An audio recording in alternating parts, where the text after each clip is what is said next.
Vancouver has become one of the top tech hubs in North America. With a growing presence from major international tech companies, along with a booming startup community, more and more people are trying to break into the Vancouver tech scene. Establishing a career in any industry can be challenging, but as a historically predominantly male industry, women in technology face a unique set of challenges. Tonight, I'm here at the Vancity Tech Women's Launch Party to speak to some truly exceptional women about their unique stories of how they've built a thriving tech career. I had kind of like a vague idea for wanting to bring women in the tech industry in Vancouver together. I had been to quite a few networking events for women in Vancouver and felt it a bit hard to actually make friends. And so being new to tech, I really just wanted to make friends. I really wanted to build that network of just other women in the industry outside my own company. And so I reached out to a coworker of mine to get her input on it. Her name's Marina. And she was super excited, and we just got to work planning this fun event. We wanted it to be very casual and just social, while also giving back to another community. So having all the proceeds go to charity or a local nonprofit was really important to us, and we want to keep it going. We want to keep doing events every month and a half kind of thing. So why do you think it's so important to have a community like this bringing women in technology together? I think it just is important to support each other and just kind of build those connections.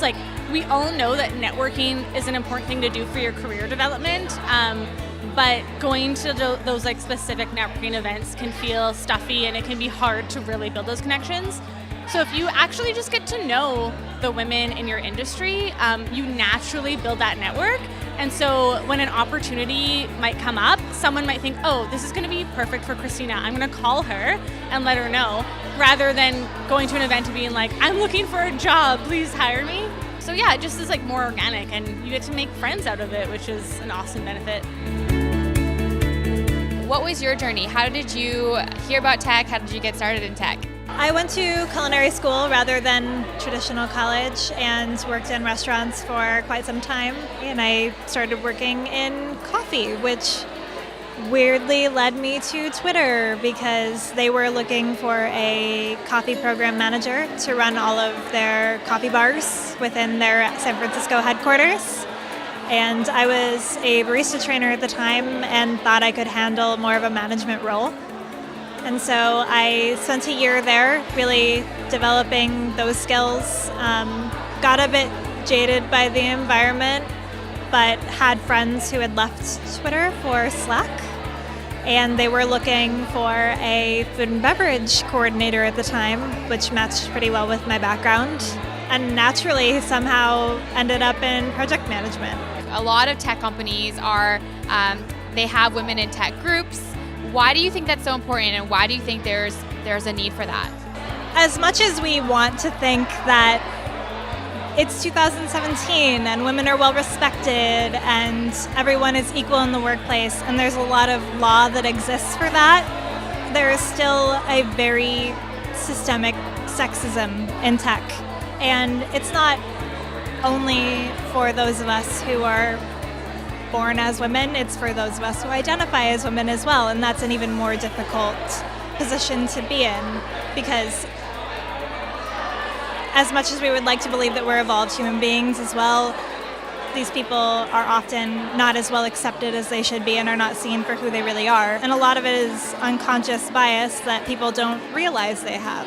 So carving out that space and a safe space for employees is incredibly important. If you want to have a career in tech, you absolutely can. And it's largely dependent upon what role you're taking, but more and more these days we're seeing people who don't have computer science backgrounds going into engineering roles. We have someone wonderful in our engineering department, for example, in San Francisco, named Carly, who was a musical theater background before she went into engineering. You see these code schools where you can go for 12 weeks and they will help set you up with a job. And then there's people like me who come from a food and beverage background and end up in facilities project management working on sustainability, accessibility, and health and safety, which is so far from where I started. Companies will help develop you if you show that motivation, and they are willing to invest in you if you will invest in them. Some truly inspirational stories from truly inspirational women. For those of you out there who might think you need a technical background to work in tech, I hope this gave you a fresh perspective and some encouragement to really chase after your career goals. Be sure to follow YVR Tech Women on Twitter to find out more information about upcoming events. I will definitely see you there.